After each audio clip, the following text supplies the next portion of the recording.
آداب۔ آپ YouTube channel انکشاف سے محظوظ ہو رہے ہیں اور میں ہوں آپ کا پروفیسر امجد نذیر نازک۔ غیر قانونی باتیں ہم یہاں سے شروع کرتے ہیں۔ قانونی باتیں کیا ہیں یہ ضروری ہے پہلے معلوم کر لیں قانون کسے کہتے ہیں۔ انگریزی زبان میں قانون کے لیے لا کا لفظ موجود ہے، ایک مارشل لا بھی ہوتا ہے۔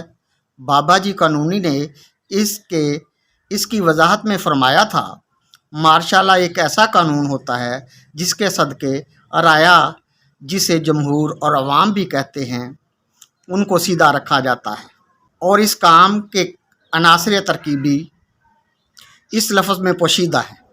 نمبر 1 مار، نمبر 2 شل یا شالا، شل کرنا پنجابی میں، زیادہ وضاحت سے چھل لانا، اور نمبر 3 لا، اس سے مراد مارنے شل کرنے کے بعد لاشیں بنا دینا۔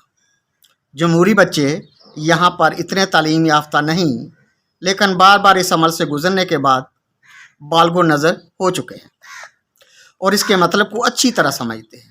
کیوں نہ سمجھیں، نسل در نسل کا ساتھ اب تو جمہوری حکومتوں پر بھی اس کا سایہ شفت و پدری نمایاں دیکھا جا سکتا ہے۔ جب وہ کہتے ہیں ہم کرتاس ہیں، یعنی ایک صفحہ پر ہیں۔ قانون کے تعریف میں کسی دانا نے یوں لکھا ہے، قانون دراصل اجتماعی اصولوں پر مشتمل ایک ایسا نظام ہوتا ہے جس کو کسی ادارے، عموماً حکومت کی جانب سے، کسی معاشرے کو منظم کرنے کے لیے نافذ کیا جاتا ہے۔ قانون کے مارشالائی روپ کے علاوہ بھی کئی اعلیٰ پائے کے روپ ہیں جو وطن میں ذرا دیسی طریقے سے بے پردگی فرماتے پائے گئے ہیں۔ البتہ ان کے نام سن لینے میں کیا حرج ہے۔ ایک قسم قاعدہ ہے جسے ہمارے اہل اقتدار اور اشرافیہ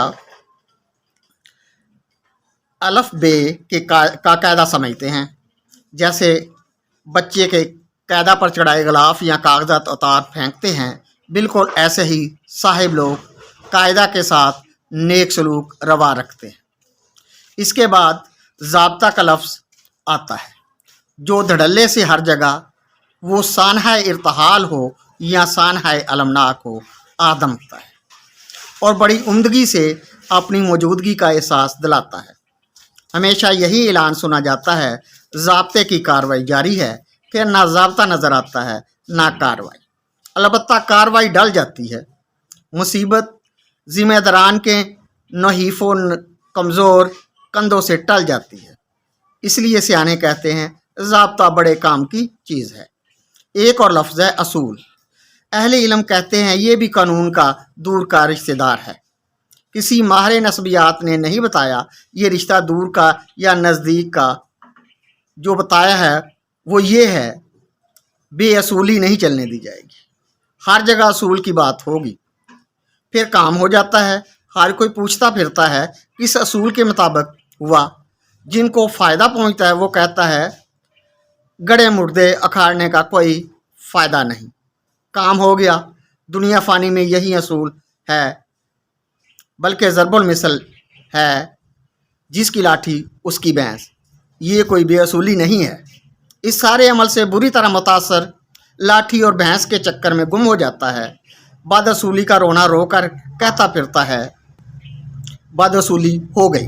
سیانے کہتے ہیں بد اصولی اور بے اصولی دونوں اصول کی بہنیں ہیں، ان کا احترام کریں، ورنہ ضابطہ، فوجداری یا دیوانی سے ملاقات ہو جائے گی۔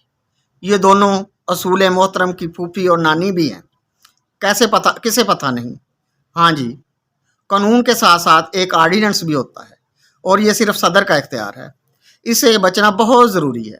فوری الاثر اسلحہ فیکٹری سے تیار شدہ میزائل کی طرح تیار ہو کر جمہور پر مسلط ہو جاتا ہے۔ اس کا دائرۃ الاثر سب کچھ بے اثر کر کے صدر کا سر فخر سے بلند کر دیتا ہے۔ جہاں ماں یعنی مادر وطن کی املاک نظر آتش کر دی جائیں، وہاں اس قانونی اقسام سے کون ڈرے؟ مثل مشہور ہے، کرے کوئی بھرے کوئی۔ جو کچھ آپ نے پڑھا یا سنا ہوگا، ان سب کی ماں آئین ہے۔ اس کا حال مادر وطن سے کچھ زیادہ مختلف نہیں ہے۔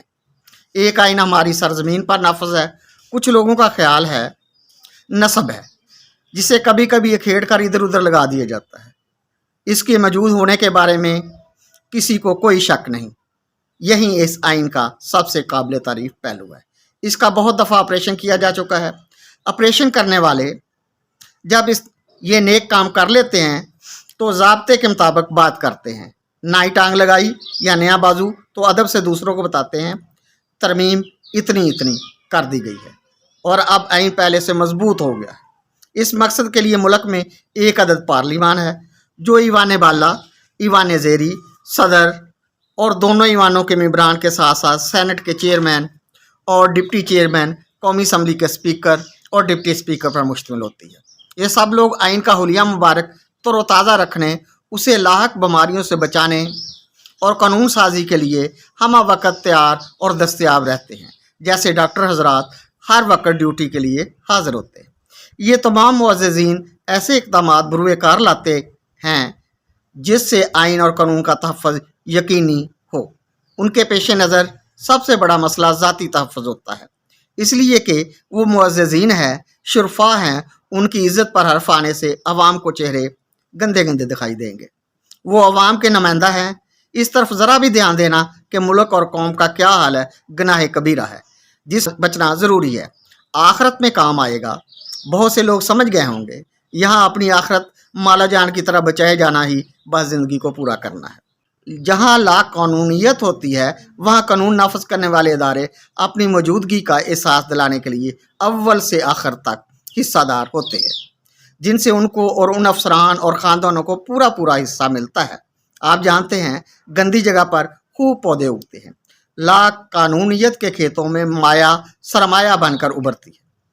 اس سنہری فصل کو سمیٹنے کا کام دانش اور عقل مندی کا تقاضا کرتا ہے، جس کی توقع قانون نافذ کرنے والے خاص شعبوں اور عام و خاص کارکنوں سے ہی کی جا سکتی ہے۔ بحیثیت قوم ہم نے راہ محبت میں بہت مشکل مقام دیکھے ہیں۔ ایسا نادر روزگار فیصلہ ہمارے سنہری دور میں روح پذیر ہوا۔ زمانے نہ اس سے پہلے کبھی دیکھا، شاید نہ آئندہ کبھی دیکھے۔ وہ ہے ووٹ کی عزت قائم کرنے کا فیصلہ۔ کھلی کچہری میں سنایا گیا فیصلہ یہ تھا، جرم اگر سرزد ہو سمجھا جائے گا جیسے ہوا ہی نہیں، اور جرم کرنے والے کو سزا ضرور دی جائے گی، یعنی ووٹ دینے والے کا ووٹ گنا نہیں جائے گا لیکن نااہلی لازمی ہو جائے گی۔ اس طرح کا ایک اور فیصلہ بھی تھا کہ اراکین اسمبلی پارٹی سربراہ کے بجائے اسمبلی میں پارٹی لیڈر کا حکم مانیں گے۔ پارٹی سے چاہے وہ بغاوت کر کے الگ ہو جائیں۔ اسے کہتے ہیں قانون اپنا راستہ خود بناتا ہے، اور ایسا راستہ بناتا ہے انصاف سر پیٹ کر رہ جائے۔ قانون کا مقصد انصاف دینا ہوتا ہے، کسی پسندیدہ شخص یا گروہ کے حق میں فیصلہ دینا نہیں ہوتا۔ قانون پر عمل درآمد اور قانون کے مطابق فیصلہ کرنے والے اپنا راستہ بناتے نظر آتے ہیں، اور انصاف ان کی آنیاں جانیاں دیکھتا رہ جاتا ہے۔ ہم نے یہ بھی دیکھا ہے اخباری تراشے بطور شہادت قبول کر لیے گئے، حالانکہ اخبارات قطعی شہادت میں کبھی بھی ایک جیسا منظرنامہ یا واقعہ بیان نہیں کرتے۔ قانون کی ایک خصوصیت یہ بیان کی جاتی ہے، اس کے بڑے لمبے ہاتھ ہوتے ہیں۔ شاید اس کا مطلب یہ ہے قانون چلانے اور اس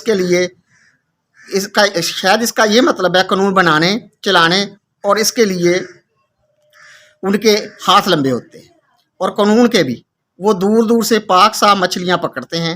قریب تو گندی مچھلیوں پر ہاتھ پڑ سکتا ہے، جس میں خود کا نظام پر زد پڑنے کا ہر وقت خدشہ ہوتا ہے۔ قانون اپنی حفاظت یا متاثرین کی حفاظت کے برعکس کچھ خصوصی حفاظت کے عوامل سر انجام دیتا رہتا ہے۔ یہ بھی کہا جاتا ہے قانون کی نظر میں سب برابر ہوتے ہیں۔ جی ہاں، ٹھیک سنا آپ نے۔ 500 روپے بجلی کا بل ادا نہ کرو تو کٹ جاتا ہے کنیکشن، 5 لاکھ نہ دو تو کوئی پوچھتا نہیں، اگر بل کروڑوں کا ہو تو معاف بھی ہو جاتا ہے، بشرطے کہ آپ کا ہاتھ قانون کی طرح لمبا ہو۔ شکر ہے قانون کی برابری کی بات ہے، اور غیر برابری کی بات ہوتی تو معلوم نہیں کیا ہوتا۔